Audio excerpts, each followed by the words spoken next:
I'm going to show you how to install and remove the triplet competition arms bungee cord reel system. In this case, it will be in conjunction with our own scoring machine here, but it could also be done with any scoring machine. It doesn't care what it goes with. Now, with this bungee cord system, you can mount a fencing strip in a gym, or as we are here in our training facility, or you can do one outside in a parking lot if you wish. The bungee cord system won't matter. We've done demos outside with our triplet scoring machine, which you can plug into the wall as we have here, again, because this is our permanent training facility. Or you can work our scoring machine off of any 12-volt car battery, and it'll work just fine wherever you are, in the parking lot, in the woods, it doesn't care. So you can do your fencing wherever you wish and be entirely independent of an electric source. Now, to set up the reel kit, simple. We found this reel kit idea in France when we were traveling and fencing through there, and we found that none of the fencing styles used spring-loaded reels. They don't like the high maintenance involved, they don't like the high expense involved. So they were all using this system. We sketched it out, brought it over, and sourced products for it. Don't think you can just get something like telephone cord and make this work. Well, you can, but it's not going to work for very long, because telephone cord is not made to bend and straighten all the thousands of times that it's going to have to do in a fencing thing. So, in a fencing match. So what we did was we had to have our wire specially sourced by a wire manufacturer who made it to meet our specification for doing exactly what is done here on a fencing strip by traveling over the rollers and bending and having durability at the same time. Now, the first thing you have to do with the kit, and this is all there is to it, is you have to anchor the end points. Now, we have it anchored permanently to the ceiling here. We could have anchored it to the walls to do it permanently, but if we're talking about a temporary installation, then you use painter's tape. If you're doing it in a gym, probably the people that own the gym are going to go haywire if you use duct tape. So use blue painter's tape, and you'll leave no trace when you leave, and everybody will be happy, and they'll let you come back. So this is how you, first thing you do is place these. I'm going to show you how to do that. All right, now I'm going to place the plate, which you can see is raised about 3 feet off the end of the strip and about 2 feet from the edge of the strip. Doesn't have to be precise, you just want something along those lines. Now I want to tape it down to this location, and when you do the tape down, you need to keep in mind that the pressure on it is going to be trying to carry this way. There's a bungee cord that will attach to this that's going to try to pull it that way on the strip. So if I can ever find the end of this thing. So what you want to do is tape this down so that so that it's prevented from sliding down the strip and chasing the fencers while they're in the middle of the bout. So,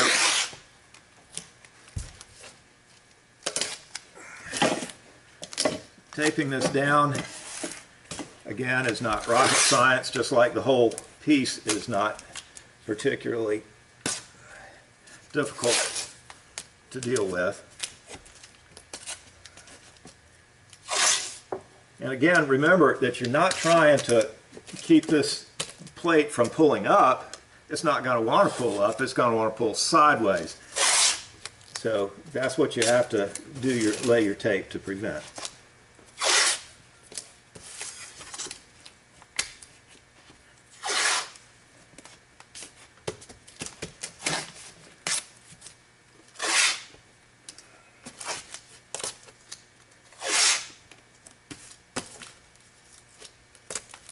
And you're done.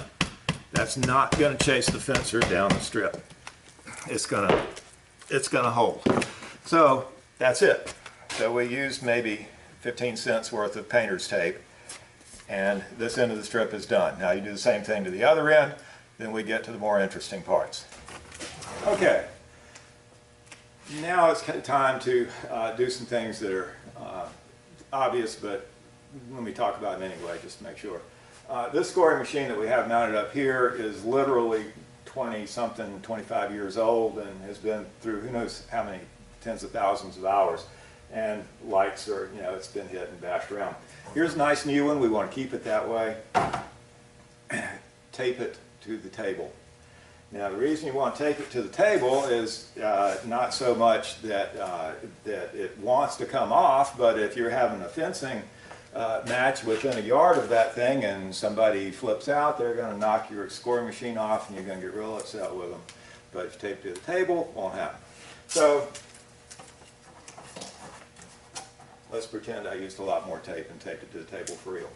Okay, now here is the real kit, and this is important. This is really important for the thing. Now you see how it's wound on these things, winders that you can get at any hardware store. When you remove it by unwinding in this fashion. Now, I don't just take it and start doing this, because if I take it and start winding with my hand or unwinding with my hand, I'm putting a spin, a twist in the wire. Makes the wire real unhappy. Makes the wire want to coil as it's trying to go through these rollers and resist. So you don't want to do that. So you take the time to unroll in the same way that it was rolled up. And when you roll it back up the same way. Move the roller and leave the wire untwisted. Again, if you grab it and you start doing this to it, winding it up, you're going to put twist in it, and it's going to be a problem for you. Maybe not the first time you do it, but by the second or third time, it's going to be a problem. Now I'm going to unwind it, and since this is boring, we're going to cut the film. All right, here we are at the end of the line. Now, when you're redoing this, you're going to do just the opposite of what I'm doing now. You see, we have these leather clips at the end to hold the body cord to the reel wire. When you start your roll, you simply snap these over one end of the holder and you start winding. All right? And then you just keep doing that until you have the whole kit rewound at the end of the competition.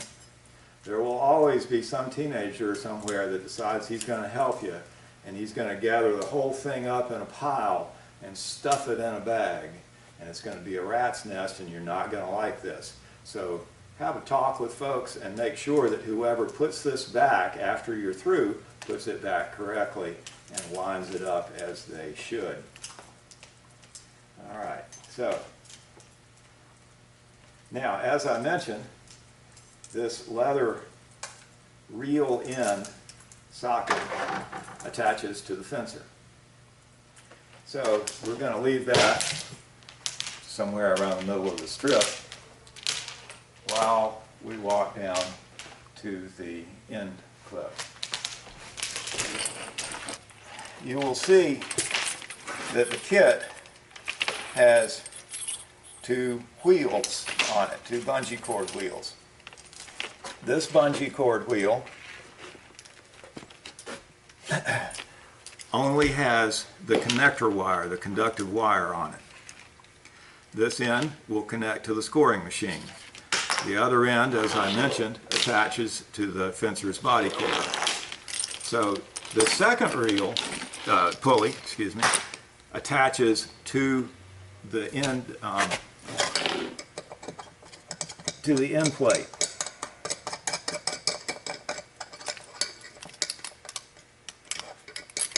And you put it on the end plate, tighten it down, and you're ready to go.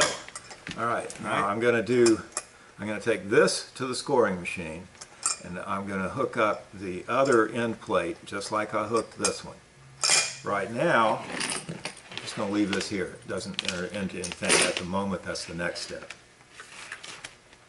All right, now this is the bungee cord that's been attached to both end plates. And as you can see, it's not doing much bungeeing. It's lying around. That won't do. Now, we intentionally made it long because if you're doing an overhead kit like we are here in a permanent installation, you need the extra length. If you're doing a wall mount instead of an overhead, you still need the extra length. If you're doing a floor set, it's going to be too long, so you're going to adjust it. I'm going to show you how. This gives you quite an advantage if you're having to fence a short strip. If you're in a gym that's too small and you're going to have to run 38-foot strips instead of 44-foot strips, you just, okay, you can adapt to it. They're both fencing on the same strip, so who cares? But what you do is you adjust the length of the bungee cord so that it gives some tension regardless of where the end plates happen to be. And it's pretty easy to do this. You just take the bungee cord, you pull it so that you have some tension on here. And being a Boy Scout or not, you put a knot into it. Now, you can tie this down so that it stays out of people's way, but it's going to be 2 or 3 feet off the end, off the side of the strip, so it's not going to matter anyway.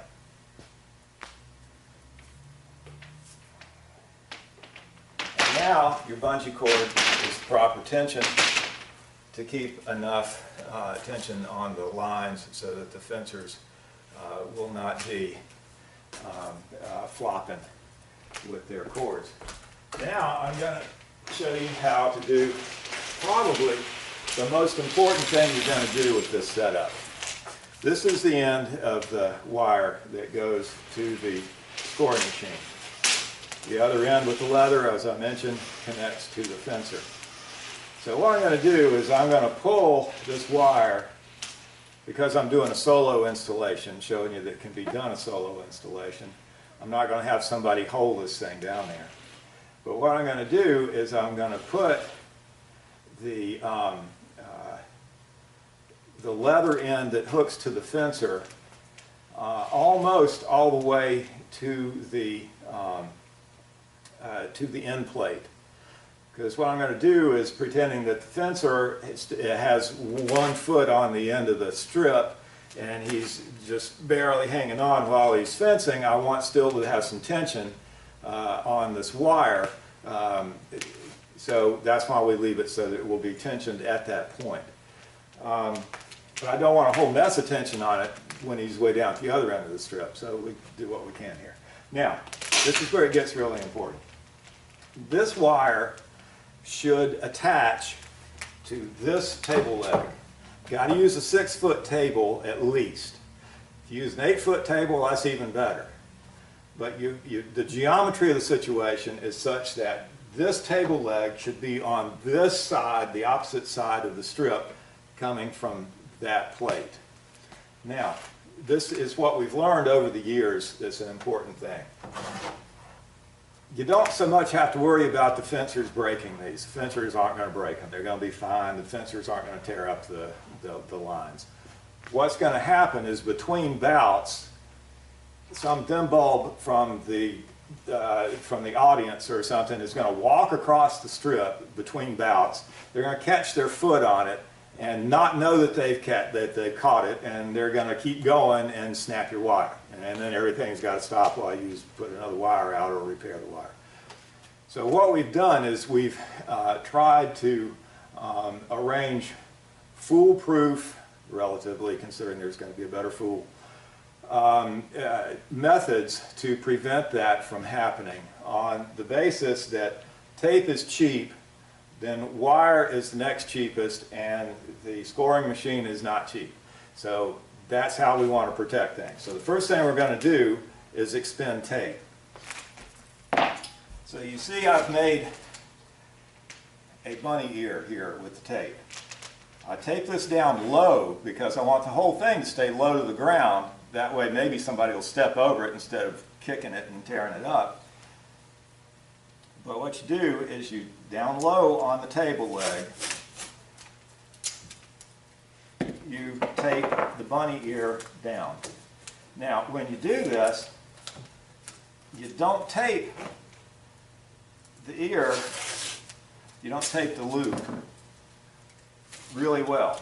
And it's going to take you maybe a few times to figure out how many wounds, how many circles of tape you're going to need to keep this on the leg when people are fencing, but be weak enough so that when some fool walks across here and grabs the wire, it rips and comes loose and it doesn't break the wire.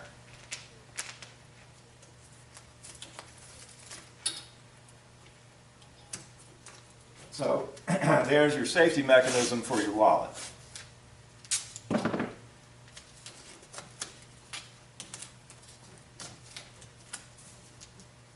All right, now, because tape is cheap, we want tape to tear first. Because wire is the next cheapest thing, we want the wire to break. So I give it a little slack so maybe people will realize that they have caught on to something. And then you tie a for real knot so that the wire will not move higher up on the table leg. So that the wire will not come loose. And if I pulled it, I'll just break the wire. Now, you take this and plug it into the machine. You're ready to rock and roll. Do the same thing to the other side, and you have a strip ready to fence right now. When the fencers are finished, you know, obviously as you normally would on any spring-loaded reel, it's better for them to walk the leather back to the end instead of just dropping it and letting it slam back, because that's not good for any of the plastics or the metal parts for that matter. And you're set up. When you take it down, you just take it down the opposite way. Remember that that leg, that end plate wire attaches to this table leg, and that end plate wire attaches to this table leg, and you'll be fine. The longer the table, the better. If you have any questions, give us a call, 336-835-7774. Thank you.